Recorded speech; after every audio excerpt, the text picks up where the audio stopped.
My name is Josh Shreckengost for our District VI boys basketball playoff preview presented by Carson Boyer Funeral Homes in Laurel Valley. I'm joined tonight by West Shamokin boys head coach Judd McCullough. Coach, thanks for coming on. Hey, thanks. Thanks, Josh. Not a problem. So, Heritage Conference champions, number one seed in District 6. Just give me a feel of your team right now. I know we talked a little bit, after the game that you guys were going to have maybe a harder practice, a little more contact today. How did it go today? Yeah, it went really well, actually. The assistant coaches and I both thought that the team seemed to be a little more relaxed, getting out of that championship game unscathed in a tough environment, not playing the greatest basketball that we've played all year for sure. I think gave us that confidence, to move on to this District 6 playoffs and maybe start to relax and play a more efficient brand of basketball that we've played throughout the year where I thought the pressure got to us to the point where we were doing some things where more individualized and not as comfortable as a team. And it really is, it was just that kind of game. It was hard fought. Both teams played obviously great defense, or at least with a lot of effort. And I think that we need to get back to relying on each other and getting back to the type of passing team that we were in the whole season long. Now you guys are 20-0, obviously undefeated throughout the season and the Heritage Conference, number one seed, as I said. Is the pressure starting to mount? Do you guys talk about it? Do you think about it? No, we would put the record up, and obviously I do it on like Twitter and stuff, and we were proud. We got 15-0, 16-0. Now when we started into the Marion Center game, I put on 0. We're 0-0. This is the new season. The kids don't seem to be feeling that I can see, at least. I think they're just appreciative of playing basketball and having this chance in the playoffs. They're a very confident bunch and a very close bunch, so I think we'll be ready. Now, I have to ask you, you told me that you didn't shoot as well as you thought you could, obviously, in the Heritage Conference semis and in the final. How was practice today whenever you guys were shooting the ball?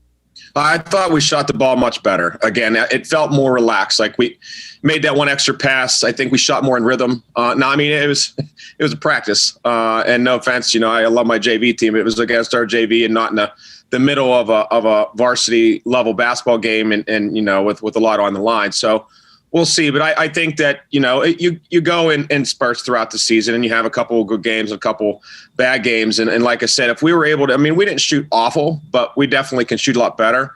And so if we can do those types of things, when we're shooting poorly and still win those close games, at least United, obviously Marion Center wasn't really, but I think that gives us confidence moving forward, knowing that, man, what is the, what's our peak in this playoffs when we start to catch fire, or at least start to shoot the ball average to a little above average, which we're due to do.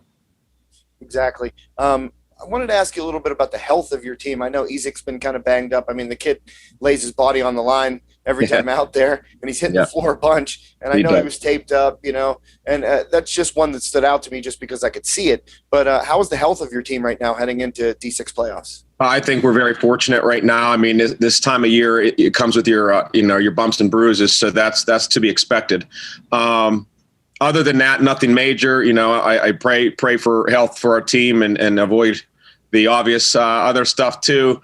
Every night, so far so good on that. And I tell it really preach hydration and getting rest. And I don't know if I get through to the kids because they're teenage boys, but they do seem to realize the importance of, finishing the season strong. And I think they do very good job of keeping themselves in good shape. Now in this year of, COVID and, capacity limits and stuff like this, how much does it mean to your guys to have a home playoff game? Oh, I think it means a lot. It really does, to have that type of comfort in your home environment. The fans, I believe, are supposed to be 50-50. We'll see. It depends on which fans are louder, but you are in your home environment and the same place you shoot at almost every day. So I think that gives us an advantage for sure. And I'm excited about that. We've earned it. Now you guys are hosting Homer Center. You obviously beat them by 37 points the last time you guys met. Any adjustments in game plans, anything like that?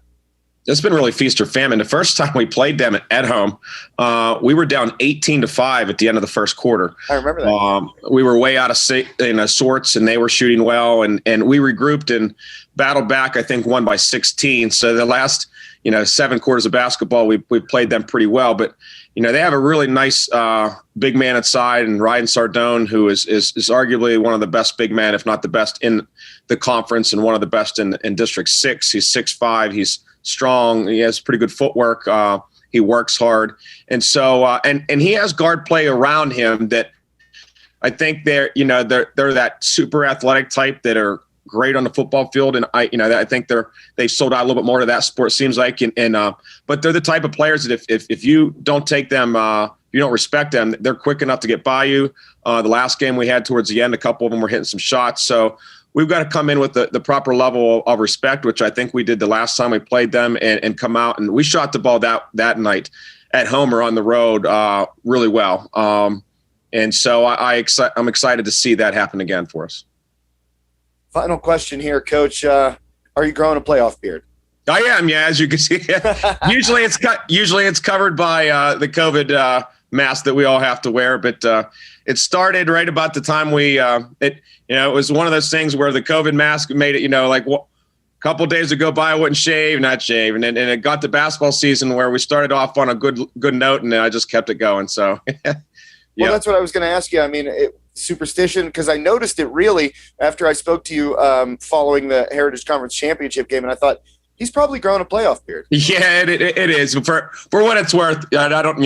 My dad can grow a beard a whole lot better, but it's definitely superstition, and I'm excited to see how it goes down the stretch here. But I've had a lot of people comment on it here recently. Well, hopefully you look like Grizzly Adams by the end of this. Yeah, that would be the goal for sure. That would mean we're well into March. Exactly. Well, Coach, we'll be there on Wednesday night. Look forward to broadcasting your first round playoff game, D6 playoff game against Homer Center. High Top Sports Network will be there, and I really appreciate you joining me tonight. Hey, I appreciate you guys and all that you do. We'll see you then. Excellent. For West Shamokin boys varsity basketball coach Judd McCullough, my name is Josh Shreckengost here on High Top Sports Network, our D6 playoff preview presented by Carson Boyer Funeral Home. We'll see you on Wednesday night, Coach. All right. See you, Josh.